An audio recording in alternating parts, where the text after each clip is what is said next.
There's this beautiful practice that I learned from my energy doctor, and he does network spinal chiropractic. So network spinal or spinal energetics, you're basically doing energy work like in the nervous system. And it's probably been one of the biggest expanders for me. Like my doctor or my chiropractor, like I remember one day she's like, okay, Jaden, like we're going to work on like optimizing your field. And I'm like, okay, whatever. I went home, like I organized my whole thing. I was like calling these people. I had hired like 4 new contractors.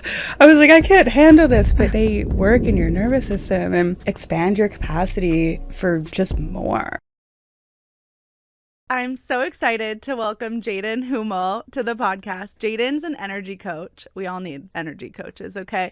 Who helps entrepreneurs to tap into limitless possibilities and create extraordinary lives. She's the creator of the Trust Triad, which is a powerful framework for building trust in yourself, others, and the universe, and unlocking abundance in both life and business. She's all about helping people live in alignment with their purpose and raising their standards to create a life they truly deserve. I can't wait to talk with you. Yeah, thank you. I'm so excited to be here, and it felt nice to hear that. It's always nice when someone reads it. Of course. And I love that we're in the same state at the same time. I know. It felt so synchronistic when you're like Seattle. I'm like, I'm here. Let's do this. So you're like in Washington, maybe visiting, maybe never leaving. Yeah. So how did you like get here? So it's so funny, and it's funny because we're talking about trust and like the trust triad of like you trust yourself and you trust the universe and you trust these like little pieces. So the funny way that I ended up in Washington was I've always had this thing of like, oh, I could live in Bellingham, you know, and I'd never been there, but I just like, you know, and you heard the word and you're like, yeah, you know, I'm like, oh, that sounds like, you know, like that could work. And I was visiting, or I had some friends visiting, and they were from Washington, and I was like, oh yeah, like I need to go to Bellingham. So I texted a friend of mine. I'm like, hey, like I'm going to come to Bellingham. We should grab coffee. Hold on, though. Like, where did you hear the word Bellingham? I don't know. I think I just kind of knew, you know, it was like on the water. It was near the mountains. I'm like, this is, you know, could be my place. So I text my friend, and I'm like, oh, like we should grab coffee. And she's like, do you just want to rent my house? And I was like, sure. And she's like, how long are you coming? And I was like, how long are you going? And she was like, a month. And I was like, okay, sounds good. And I've been here for about 2 months now and haven't left. I think I might stay. So what about all your things? My things are in San Diego. So I was just telling her outside, I'm like, I have a house in Vermont, but I rent in San Diego, and I'm up here. So I think unless anything changes, I'm going to go to San Diego, get my things, and have it brought up here because I've just been loving it. And I'm trusting, you know, like when you're in a portal, like I feel like I've just been here, and, you know, you like think of someone and I see them at a coffee shop, or I'm like here and this, and like you and I are doing this. And like everything since I've been here has just been like in alignment. Totally synchronistic. And I'm like, I'm going to keep doing that. Okay. And just because you heard the word Bellingham. I love that. That's how I felt when I went to Croatia. There's like this pull for Croatia. And then someone, who was I talking to? I had never heard of, and I could be messing this up. Maybe you know something about it. But like in astrology, like obviously I know my sign and my like moons and all that. But then someone was talking about like your travel lines and love lines and like those type of things. And she's like, let me pull yours. And my like family line is through Croatia. And I was like, that's so weird. Yeah. It's so like that's I think like astrocartography, and I've been wanting to do a reading, but now that I'm here I'm like, oh no, like I trust that this, like I don't know what it is here, but like this is for sure something. And it's funny because I love San Diego, but it hasn't been like synchronistic for me. It hasn't been like, oh, like boom, like it's been amazing, but it just feels so different. So I feel like San Diego doesn't have one of those good lines for me. And Washington might. But we'll see. But you're from Vermont. I'm actually from Pittsburgh, Pennsylvania, but Vermont's been home. You like renoed a house there or something. I did. Am I remembering that? Yeah, that was kind of why I was like, I need a vacation. I'm going to Washington. Okay. Yeah, just recently, like long story, but real estate's something that I've always done on the side, and like flipping houses. And I bought one recently in Vermont in August, and we did a 3-month renovation project, rented it out for a couple months, but now we're going to sell it, do a little flip. Nice. Yeah. What got you into real estate?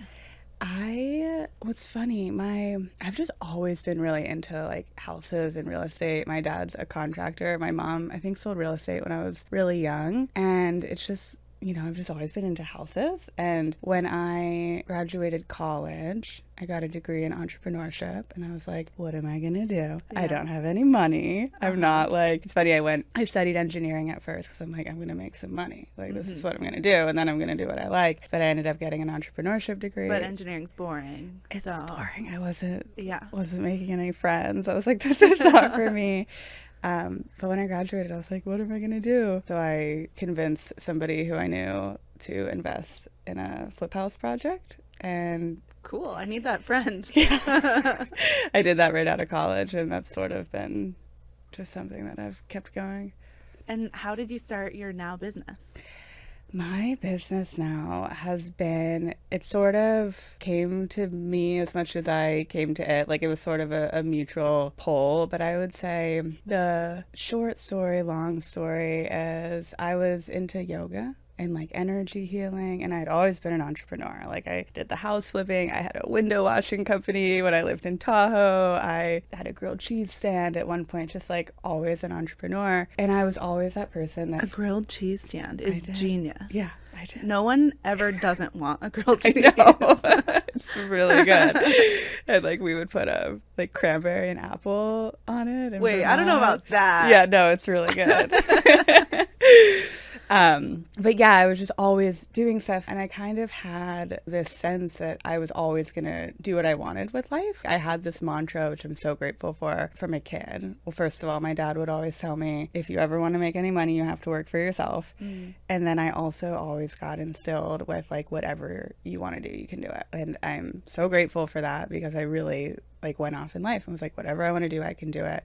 So I would just do that. And through like the healing, and I was coaching snowboarding, but I was always that person that people would come to me and be like, oh, like, I kind of want to quit my job, or like, I kind of want to do this, or I kind of want to do that. And I'm like, do it, like, do it, like I was always that person. And I hit this week when I was living in Vermont, I had like multiple friends reach out to me, and they were like, what are you doing at 7:00 on Tuesday? Like, I need your advice on this. And people were actually like, booking in these informal appointments with me. And I remember driving down the highway, and I was like, I'm gonna charge for this. As you should. Yeah, so that was how it started. Amazing. Yeah. And now, what are some of the things that you offer? Right now, I work with entrepreneurs of all different businesses and walks on really helping them like show up in their most clear, trusting energy. So I work with people in a one-on-one capacity, and then I run a group, which is where most of my people are. And every week we come together and do what I think are the most important things that we can do for ourselves, is ask the question of like, what do I want? How do I really want to show up in the world? And like, where can I really trust myself to do those things? Because I really believe that at the base of everything, if we really trusted ourselves to do what we wanted, like everything else would just figure itself out on top of that. Yeah, that's so true. I find that with a lot of business owners that I'm coaching as well, that like, I'm like, yes, you're paying me, but you have all the answers. Right. Already. Yeah. I'm just there to ask different questions. Yeah. And when you realize that, it's so empowering, where it's like, you actually can figure anything out. Yeah, like we have so much natural wisdom, and it's really interesting in coaching, right? Because like when you get in a dynamic with a coach, and like you're so smart, like I like all the stuff that you talk about, but like you get in there and you're like, tell me, like, what do I need to know? And we start like going outside, and it's like we have so much wisdom, and we typically know what we want, right? It's like we know what we want, and then we get all the stories and all the things, and then we're like going down a different road, and then we have to come back to it, but. Yeah. Okay, so I think there's like a real problem in entrepreneurship that like every entrepreneur has serious mental health issues that they don't talk about, because they like work themselves to death, and they hustle a lot to try to make more money and more money. And so what are some practices that they can implement themselves on a daily basis? Yeah. It's so interesting that you say that, because an object in motion stays in motion. And I've been in inquiry around this because you start to make money or your business starts to grow or whatever. And it's like, to what end, right? Like to where do we just stop and take a break? And, you know, I think it's really about asking ourselves, what are my goals in business? How do I actually want to show up in my life? And, you know, one of the biggest things that I always think about and share with people, it's like, you'll get there, right? Like if you do the things in your business and you're smart and you keep working, like it'll be successful, or you'll grow it to the point that you want. Or I always think about houses. So I'm like, you'll be in your dream house, but like, who do you want to be when you get there? And like, I used to imagine myself in this dream home and I had gardens and like all this stuff, and I didn't know how to garden. So I'm like, if that's what I want, I should probably stop working 12 hours a day and I should probably start gardening a little bit. So I think it's just like checking in with yourself and asking first and foremost, like, what do I really want and how do I want to show up in life? Because I think we all know at the end of the day, like that matters more than anything. I love that. What are some daily practices that you have? I think the main practice that I do every morning is a gratitude morning practice that I have, which we're calling Miracle Morning. And I wake up every day and the first thought in my mind is, I just woke up breathing and everything else is extra. So I start every single morning in gratitude, and I have like different versions of it, but there's a long version and a short version, but at least every single day I start with gratitude. I at least count, you know, the basics of like, I'm breathing, I'm alive, like, and then I will just close my eyes for a little bit and imagine how I want to feel. And that's, again, going to like the burnout. Like, I'm not thinking like, oh, these are like the numbers or this is like where I want to be. I'm like, how do I want to feel as I walk through my day? And so I'll do that every morning, and I have to be sitting in a comfortable like chair or couch. And so I can do that with me anywhere I travel. Like if I'm in a hotel, like I'm going to find a comfy chair in the lobby. And I think, you know, the gratitude is so key because it's the most important thing. And also like from a nervous system standpoint, just doing the same thing every day. So like physiologically, if you're in gratitude, you cannot have a negative feeling, which is so cool. It's amazing. I also learned this trick that you can't have a negative feeling when you look up. What? Really? It's weird. Look up. I don't know. It's weird. I feel like I couldn't have a negative feeling right now in this podcast. I'll have to try it when I'm in a bad mood. Yeah, try it. Someone mentioned it to me once, and so I'll do it when I'm like grumpy or I'm like PMSing or something. Wow. And I'm like, wait, why is that? It's weird. I don't know. I could have used that today when I was driving around and my heat wasn't turning on in my car, and I was like, oh, this is really frustrating. So next time that happens, maybe not while you're driving. Yeah. Good point. Your energy is so calm. Oh, I love it. Thank you. Have you ever done plant medicine? I have not. I mean, I do little things like I'll do like a little bit of like Blue Lotus, which is like as chaotic as like caffeine, you know, like really mild. But I've actually never felt called to anything like beyond like cacao or like a little tea that just makes you feel calm. Wow. Yeah. Yeah, I need stronger shit to make me calmer. It's funny. I have a friend who she does like a lot of like ayahuasca and this and that. I was like, do you think I need that? And she's like, I don't think you need it. Like, I think you're good. So yeah, no, I'm trusting that. It's very, very calm. Yeah, you probably don't need any of that. That's hilarious. I did ayahuasca earlier this year. Really? And it was wild. Well, I'm like that terrified. Like, you're so brave. It was the hardest thing I've ever done in my life. Like, I knew it was going to be hard. Yeah. But there are no words. I had my husband record a podcast on I interviewed him about his ayahuasca experience, but I have yet to record mine. Did he do it first or with you? So it's funny that you asked that, because 2023, it was like November, and I happened to see, I was like following this person for a long time on Instagram that did ayahuasca retreats. He's actually a prince in Brazil, in a tribe in Brazil, and I saw that they happened to be in Sedona, and it was literally the night before the retreat was gonna start, and I sent my husband this link, and I was like, I think you should go to this retreat, and he had no idea. Okay, my husband's never even heard of ayahuasca. Oh my gosh. Are you like supposed to prepare for like a week before? For sure. And he's like ex special forces army guy, like not someone you'd really envision ever doing ayahuasca. And so he also, what's weird is my husband would never book anything ever. Like, for example, if we're going on a trip or something, he would never book the hotel or like the flight. Like, that's on me. So I just happened to send him, like, I forwarded like the story on Instagram, right? And he happens to book it, which that's weird in and of itself. He trusted it. Yeah. Then he like drives hours to Sedona the next day, shows up, has no idea what he's in for. And they do it, I think, 2 or 3 nights. And he had a really, really cool experience, like really hard, but like something that he didn't even know he held on to his entire life was like healed in that session. But I sent him first because I was too scared to do ayahuasca. And so then when he told me the story, I was like, I also like feed off of people's energies a lot, which is also why I'm like, wow, I love your energy. It's so calm. I knew I wouldn't do it in a group setting. And a lot of people do ayahuasca like in a circle and like at a retreat with like everyone there. And I'm like, the whole time I would just be feeling everyone and not myself. And so I was like, can you ask him if he would do a private session? And he said, I asked him, but they've never done a private session before. I'm like, okay, that's fine. Like, I respect that. And then like a week later they called and they said, we happen to be driving through where you're at right now. Whoa. Would you want to do it? And my first reaction was no, actually I don't, but I guess we will. Wow. So I'll tell you, I'll record a whole podcast on it, but it was the hardest thing I've ever done. Oh my gosh. That's intense. Yeah. And I think actually the second night was like harder because it's like I now knew what was happening. The first night you hear stories, but you really don't know. And then it's like, I don't think I can do that again.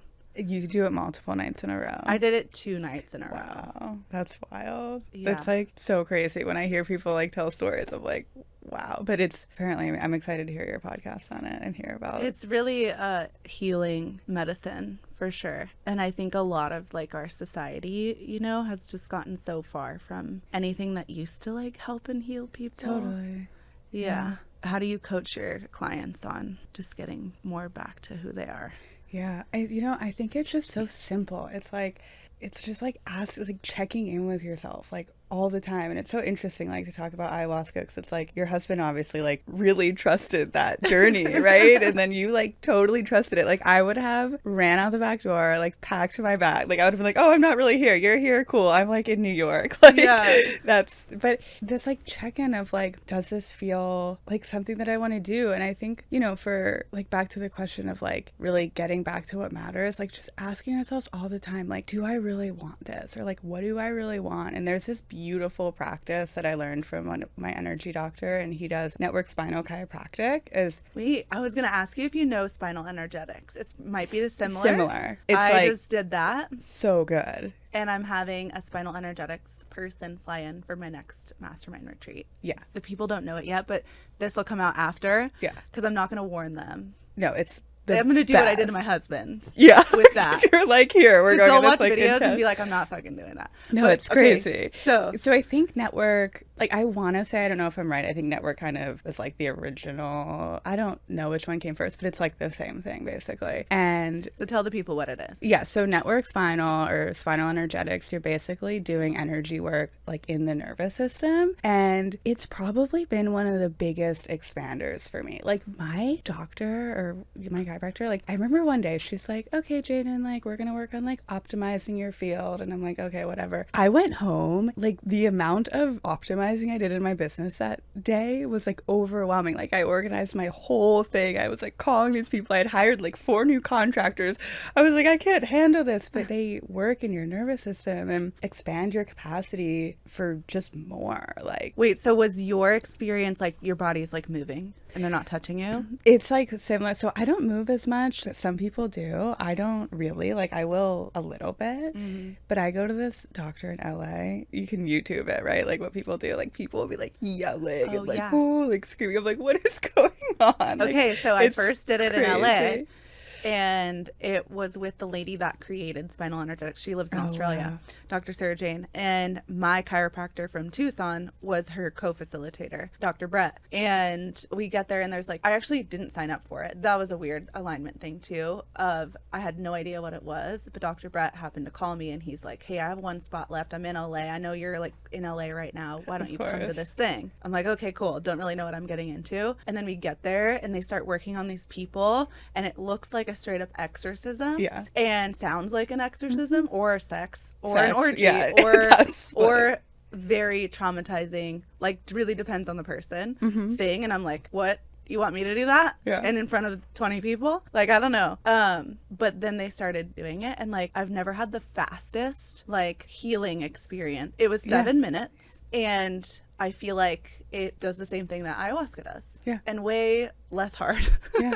No, it's amazing. And I'm just like tracking my memory now because I've done it for so long. But I remember when I walked into the office in LA, Dr. George, he's amazing. And I was a really bad hypochondriac. Like, it was like debilitating, like all the time. And I walked into his office that day and he did one thing on me, and I never again had like those like ridiculous. Like, I mean, it was crazy. It was like in one session, he was like, whatever he did. You know what he said to me? He was like, what's easy in your life? And I was like, money. Money is easy. Like, it's not that I even like had it or didn't have it. It just wasn't like hard, like challenging for me. And he was like, what if like your body felt like making money? And I was like, oh, that's easy. And then he did his work on me, and then I never again sat in my room and had ridiculous thoughts about like whatever, because it used to like be debilitating. Yeah. So network is really cool. I love your doctor's info. Yeah. Is it the same person that was on The Goop? Did you ever see that episode on The Goop? I don't know. I don't think that was him. Oh, okay. Yeah. But there was a mom and a daughter at that event, and you could tell there was like some sort of animosity between the two. Like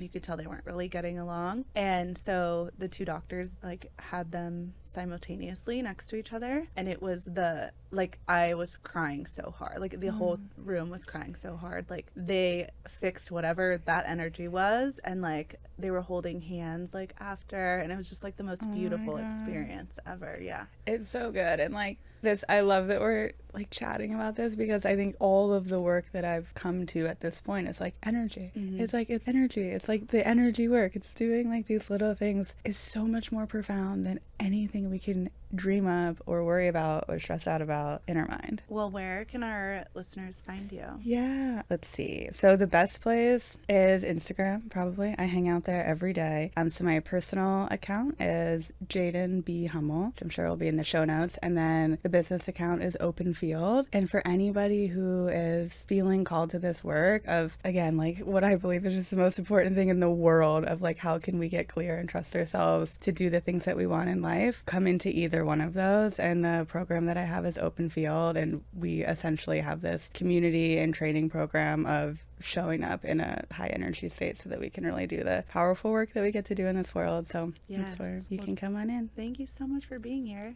Yeah, this was so fun. I'm glad we got to meet in person. I'm so happy. This was amazing.